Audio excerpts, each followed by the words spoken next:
ನಾಳೆ AICC ಕಾರ್ಯಕಾರಿಣಿಯಲ್ಲಿ KPCC ಅಧ್ಯಕ್ಷರ ಬದಲಾವಣೆ ಸದ್ದು ಮಾಡುವ ಸಾಧ್ಯತೆ. ನಾಳೆಗೆ ಹೊರಬೀಳುತ್ತಾ ಕೆಪಿಸಿಸಿ ಅಧ್ಯಕ್ಷರ ಬದಲಾವಣೆಯ ವಿಚಾರ ಅನ್ನೋ ಪ್ರಶ್ನೆ. ಅಹಮದಾಬಾದ್ ಕಾರ್ಯಕಾರಿಣಿಯಲ್ಲಿ ಭಾಗಿಯಾಗಲಿರುವ ರಾಜ್ಯ ನಾಯಕರುಗಳು. ಹಾಗಾಗಿ ಇವತ್ತು ಸಿಎಂ ಸಿದ್ದರಾಮಯ್ಯ ಅಹಮದಾಬಾದ್ಗೆ ಪ್ರಯಾಣವನ್ನ ಮಾಡಲಿದ್ದಾರೆ.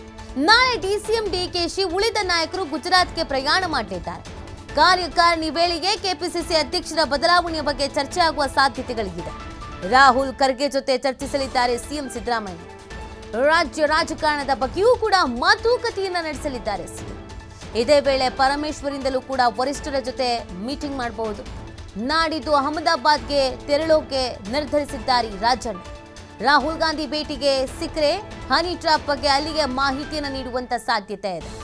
ನೋಡಿ, ಕೆಪಿಸಿಸಿ ಅಧ್ಯಕ್ಷರ ಬದಲಾವಣೆ ಆಗಬೇಕು ಅಂತ ಕಾಂಗ್ರೆಸ್ನಲ್ಲಿ ಬಹುದಿನಗಳಿಂದ ಕೇಳ್ಬರ್ತಾ ಇರುವಂತ ಕೂಗು. ಈ ವಿಚಾರಕ್ಕೆ ಸಂಬಂಧಪಟ್ಟಂತೆ ಆಲ್ರೆಡಿ ಮಾತುಕತೆಗಳು ಆಗಿದೆ. 2 ಹೆಸರನ್ನ ಸಿಎಂ ಸಿದ್ದರಾಮಯ್ಯನವರು ಹೈಕಮಾಂಡ್ ನಾಯಕರಿಗೆ ತಿಳಿಸಿದ್ದಾರೆ, ಈಶ್ವರ್ ಖಂಡ್ರೆ ಅವರು ಮತ್ತು ಸತೀಶ್ ಜಾರಕಿಹೊಳಿ ಅವರು.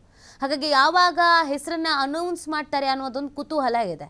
ಕೆಪಿಸಿಸಿ ಅಧ್ಯಕ್ಷರ ವಿಚಾರದಲ್ಲಿ ನಾಳೆಗೆ ಅನೌನ್ಸ್ ಮಾಡ್ತಾರಾ, ನಾಳೆಗೆ ಬದಲಾವಣೆಯ ಹೆಸರನ್ನ ತಿಳಿಸಿಬಿಡ್ತಾರಾ, ನಾಳೆ ಚರ್ಚೆ ಆಗತ್ತಾ? ಶೀಘ್ರದಲ್ಲೇ ಹಾಗಿದ್ರೆ ಕೆಪಿಸಿಸಿ ಅಧ್ಯಕ್ಷ ಸ್ಥಾನಕ್ಕೆ ಡಿಕೆ ಶಿವಕುಮಾರ್ ಅವರು ರಾಜೀನಾಮೆಯನ್ನ ನೀಡ್ತಾರಾ? ಮುಂದಿನ ಕೆಪಿಸಿಸಿ ಸಾರಥಿ ಯಾರು? ಈ ಪ್ರಶ್ನೆಗಳು ಇದೆ. ಈಗ ಆಲ್ರೆಡಿ ಮಾತುಕತೆಯನ್ನ ನಡೆಸಿದ್ದಾರೆ, 2 ಹೆಸರನ್ನ ತಿಳಿಸಿ ಬಂದಿದ್ದಾರೆ. ಹಾಗಾಗಿ ಈ ಕಾರ್ಯಕಾರಿಣಿ ಸಭೆಗೇನಿದೆ, ಈ ಸಭೆಯಲ್ಲಿಗೆ ನಿರ್ಧರಿಸಿ ಒಂದು ತೀರ್ಮಾನವನ್ನು ಘೋಷಣೆ ಮಾಡಬಹುದಾದ ಸಾಧ್ಯತೆಗಳಿದೆ ಅನ್ನೋದನ್ನು ಹೇಳಲಾಗ್ತಾ ಇದೆ. ಇನ್ನೊಂದು ಕಡೆಯಲ್ಲಿ ರಾಜ್ಯದಲ್ಲಿ ಅತಿ ಹೆಚ್ಚು ಸುದ್ದಿ ಮಾಡ್ತಾ ಇರೋದು ಹನಿ ಟ್ರ್ಯಾಪ್. ಈ ಹನಿ ಟ್ರ್ಯಾಪ್ ಪ್ರಕರಣಕ್ಕೆ ಸಂಬಂಧಪಟ್ಟಂತೆಗೆ ಸತೀಶ್ ಜಾರಕಿಹೊಳಿ ಅವರು ಹಾಗೇನೆ ರಾಜಣ್ಣ ಅವರು ಆಲ್ರೆಡಿ ಹೈಕಮಾಂಡ್ ನಾಯಕರನ್ನ ಭೇಟಿಯಾಗಿ ಒಂದು ಸುದೀರ್ಘವಾದಂಥ ಲಿಖಿತ ರೂಪದ ದೂರನ್ನ ರೆಡಿ ಮಾಡ್ಕೊಂಡು ಕೂತಿದ್ದಾರೆ ರಾಜಣ್ಣ ಅವರು.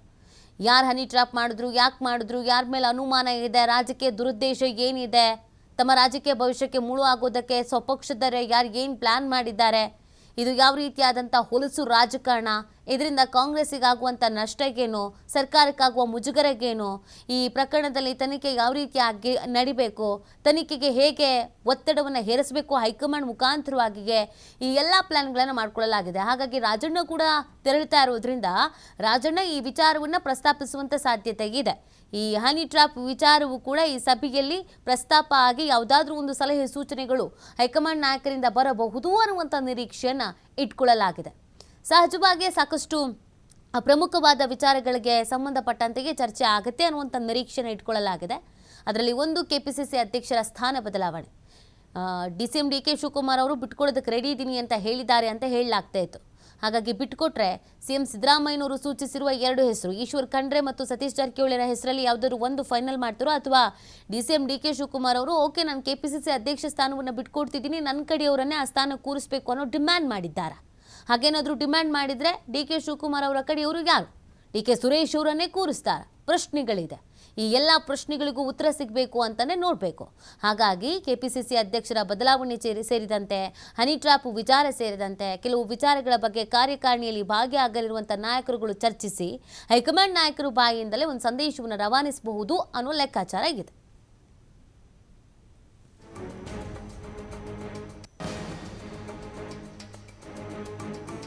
ಈ ಬಗ್ಗೆ ಮತ್ತಷ್ಟು ಮಾಹಿತಿಯನ್ನು ನೀಡ್ತಾರೆ ನಮ್ಮ ಪ್ರತಿನಿಧಿ ಶಿವು. ಕಾರ್ಯಕಾರಿಣಿ ಸಭೆ ಯಾವ ರೀತಿ ಮಹತ್ವವನ್ನು ಪಡ್ಕೊಳ್ತಿದೆ, ಯಾವೆಲ್ಲ ವಿಚಾರಗಳ ಚರ್ಚೆ ಆಗಬಹುದು?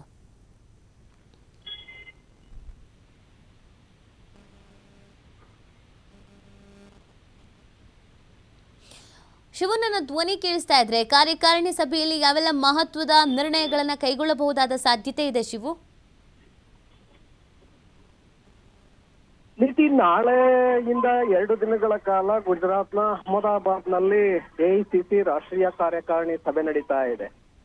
ಗುಜರಾತ್ನಲ್ಲಿ 1961ರಲ್ಲಿ ಮೊದಲ ಬಾರಿಗೆ ಸ್ವಾತಂತ್ರ್ಯ ನಂತರದಲ್ಲಿ ರಾಷ್ಟ್ರೀಯ ಕಾರ್ಯಕಾರಿಣಿ ನಡೆದಿತ್ತು. ಅದಕ್ಕೂ ಮೊದಲು 3 ರಾಷ್ಟ್ರೀಯ ಕಾರ್ಯಕಾರಿಣಿಯನ್ನ ಗುಜರಾತ್ನಲ್ಲಿ ನಡೆಸಲಾಗಿತ್ತು. ಇದು ಸ್ವಾತಂತ್ರ್ಯ ನಂತರದಲ್ಲಿ 2ನೇ ಕಾರ್ಯಕಾರಿಣಿ. ಸಾಕಷ್ಟು ಮಹತ್ವವನ್ನ ಪಡ್ಕೊಂಡಿದೆ. ಯಾಕೆಂದ್ರೆ ಹಿಂದೆ ನಡೆದಂತಹ 4 ಕಾರ್ಯಕಾರಿಣಿ ಸಭೆಗಳು ಏನಾಗಿತ್ತು, ಆ ಸಭೆಗಳಲ್ಲಿ ಮಹತ್ವದ ನಿರ್ಣಯವನ್ನ ತೆಗೆದುಕೊಳ್ಳಲಾಗಿತ್ತು. ಆ ನಿರ್ಣಯಗಳು ರಾಷ್ಟ್ರೀಯ ಮಟ್ಟದಲ್ಲಿ ರಾಜಕೀಯ ಪರಿಸ್ಥಿತಿಯನ್ನ, ರಾಜಕೀಯ ಬೆಳವಣಿಗೆಗಳಿಗೂ ಕೂಡ ಕಾರಣವಾಗಿದ್ವು ಆ ಸಭೆಗಳು. ಸೊ ಹಾಗಾಗಿ ಈ ಒಂದು ಸಭೆಯ ಮೇಲೂ ಕೂಡ ಸಾಕಷ್ಟು ನಿರೀಕ್ಷೆಗಳಿದೆ. ಇಲ್ಲಿ ತೆಗೆದುಕೊಳ್ಳುವಂತಹ ನಿರ್ಣಯಗಳು ಮುಂದಿನ ರಾಷ್ಟ್ರ ರಾಜಕಾರಣದಲ್ಲಿ ಸಾಕಷ್ಟು ಪರಿಣಾಮವನ್ನ ಉಂಟು ಮಾಡುತ್ತೆ ಅನ್ನುವಂತಹ ಚರ್ಚೆಗಳು ಈಗಾಗಲೇ ಶುರುವಾಗಿದೆ. ಹಾಗಾಗಿ ಸಿದ್ದರಾಮಯ್ಯ ರಾಜ್ಯದ ನಾಯಕರು ಕೂಡ ಈ ಒಂದು ಕಾರ್ಯಕಾರಿಣಿ ಸಭೆಯಲ್ಲಿ ಭಾಗವಹಿಸ್ತಾ ಇದ್ದಾರೆ. ಪ್ರಮುಖವಾಗಿ ಕೇಂದ್ರದ NDA ಮೈತ್ರಿಕೂಟದ ಸರ್ಕಾರದ ವಿರುದ್ಧವಾಗಿ ನಿರಂತರವಾಗಿ ಹೋರಾಟಗಳನ್ನ ರೂಪಿಸುವುದು, ಜನಸಾಮಾನ್ಯರನ್ನ ಕಾಂಗ್ರೆಸ್ ಪಕ್ಷದತ್ತ ಸೆಳೆಯುವಂತ ಒಂದು ಪ್ರಯತ್ನವನ್ನ ಅದರ ರೂಪುರೇಷೆಗಳನ್ನ ಈ ಸಭೆಯಲ್ಲಿ ಚರ್ಚೆಯನ್ನ ಮಾಡಲಾಗತ್ತೆ.